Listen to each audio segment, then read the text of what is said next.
नमस्कार सभी को। दोस्तों, भारतीय वायुसेना का लाइट कॉम्बैट एयरक्राफ्ट तेजस हाल ही में सऊदी अरब के एक प्रतिष्ठित इंटरनेशनल एयर शो में दुर्घटनाग्रस्त हो गया।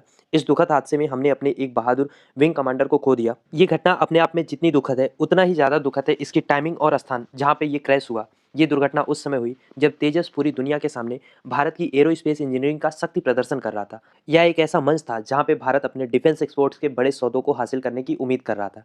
ऐसे में इस तरीके का क्रैश अंतर्राष्ट्रीय मंच पे हमारी क्रेडिबिलिटी के साथ साथ हमारी सारी संभावित डिफेंस डील को भी बुरी तरीके से प्रभावित करता है। क्योंकि आप सोच के देखिए, सऊदी अरब का एयर शो जहाँ पे डिफेंस कंपनियों का बड़ा बड़ा शोकेस होता है, वहाँ पे दुनिया के top engineers, defence acquisition experts और खरीदार मौजूद थे।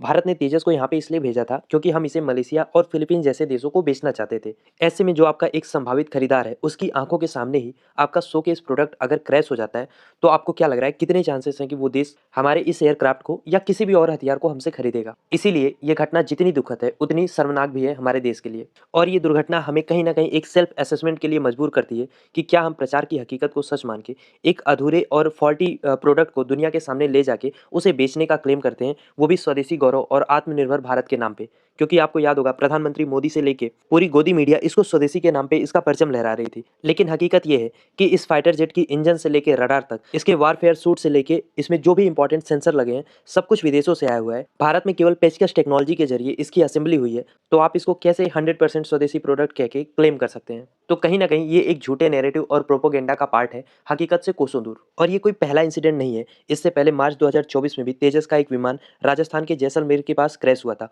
उसके बाद भी इंक्वायरी बैठाई गई। लेकिन सवाल ये है कि क्या उसके बाद कुछ मूलभूत सुधार किए गए? क्या दुर्घटना के कारणों को पूरी तरीके से समझा गया? क्योंकि 2 सालों में 2 क्रैश किसी भी तरीके से हमारी टेक्नोलॉजिकल एफिशिएंसी को नहीं दिखाता है। ये साफ तौर पे हमारी मैन्युफैक्चरिंग डिफेक्ट, हमारी अपर्याप्त क्वालिटी और डिजाइन में जो कमी है, उसकी ओर इशारा करता है। और सवाल ये है कि हम अपनी सेना के पायलटों की जान और देश की प्रतिष्ठा दोनों को दांव पे क्यों लगा रहे हैं, जब हमें अपनी तकनीक पे 100% भरोसा खुद नहीं है। और ये हमारे लिए एक सबक होना चाहिए कि सच में आत्मनिर्भर और स्वदेशी बनने के लिए भारत को असेंबली लाइन से आगे निकल के जो फंडामेंटल रिसर्च है, डेवलपमेंट है, उस पे काम करने की जरूरत है। और चाइना की तरह सबसे पहले हमें अपने स्मॉल और मीडियम डिफेंस इक्विपमेंट जैसे कि राइफल्स, आर्टिलरी सिस्टम और सेंसर जैसी जो टेक्नोलॉजी है, उनकी प्रोडक्शन कैपेसिटी, उनकी क्वालिटी को ग्लोबल स्टैंडर्ड तक ले जाना होगा। और जब दुनिया की मार्केट में भारत के ये डिफेंस इक्विपमेंट भरोसा जमाने लगेंगे, तब दुनिया हमारे फाइटर जेट के इंजन पे भी भरोसा करेगा। ऐसे असेंबल करके उसको स्वदेशी बनाना दुनिया के साथ भी और अपने साथ भी एक धोखा है, जिसकी कॉस्ट हमें समय समय पे चुकानी पड़ रही है। खैर, आप क्या सोचते हैं इस टॉपिक को लेके? लिखिए अपनी राय कमेंट बॉक्स में।